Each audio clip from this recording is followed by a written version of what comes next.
इमाम मेहदी का सबसे बड़ा दुश्मन सुफियानी। मैं खुफिया सफीर हूँ, सारी दुनिया के बादशाह का, जो इमाम मेहदी के ज़ुहूर से पहले शाम में कत्ले आम मचाएगा।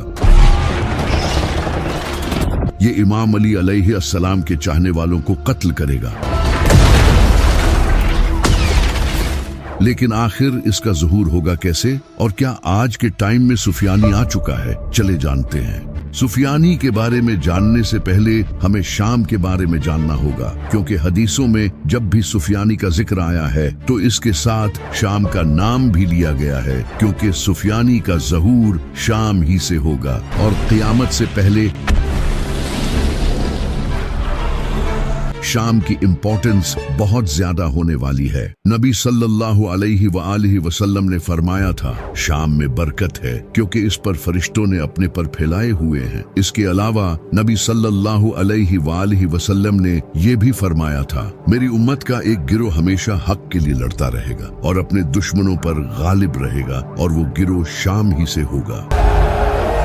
नबी सल्लल्लाहु अलैहि वआलिहि वसल्लम ने फरमाया, शाम इस्लाम का दिल है और क़यामत के दिन हश्र का मैदान भी शाम में ही होगा। मजीद फरमाया, जब आजमाइशें बढ़ जाएं और फितने फैलने लगें तो ईमान शाम की तरफ लौट जाएगा, जैसे सांप अपने बिल की तरफ लौटता है। जब शाम के लोग करप्ट हो जाएं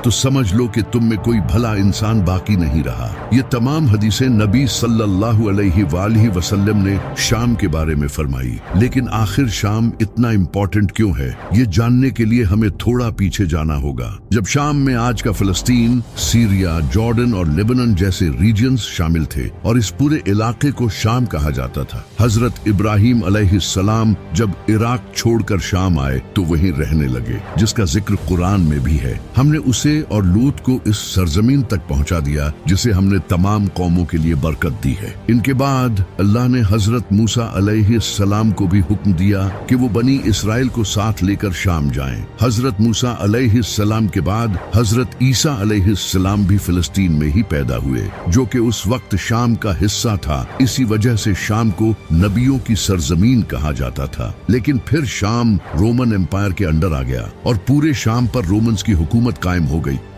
मगर नबी सल्लल्लाहु अलैहि वालिहि वसल्लम ने फरमाया था, शाम मेरे कदमों के नीचे होगा, और फिर ऐसा हुआ भी। नबी सल्लल्लाहु अलैहि वालिहि वसल्लम की वफात के बाद मुसलमानों ने रोमन एम्पायर के खिलाफ जंग लड़ी, जिसका नाम था जंगे यरमुक। इस जंग में हजरत खालिद बिन वलीद मुसलमानों को लीड कर रहे थे और इनकी बेहतरीन स्ट्रेटजी के चलते मुसलमानों को फतह हुई और शाम मुसलमानों के अंडर आ गया। इसके बाद शाम पर हजरत उमर रज़ी अल्लाह तआला अन्हु की खिलाफत कायम हुई और शाम पूरी मुस्लिम दुनिया का एक सेंटर बनने लगा। हजरत उमर रज़ी अल्लाह तआला अन्हु ने यजीद बिन अबू सुफियान को शाम का गवर्नर लगा दिया, मगर बीमारी की वजह से इसकी मौत हो गई। फिर हजरत उमर रज़ी अल्लाह तआला अन्हु ने यजीद के भाई मुआविया को शाम का गवर्नर लगा दिया। लेकिन हजरत उमर रज़ी अल्लाह तआला अन्हु का रूल था कि वो 4 साल बाद हर गवर्नर को चेंज कर देते थे। मगर अफसोस के हजरत उमर रज़ी अल्लाह तआला अन्हु को 4 साल पूरे होने से पहले ही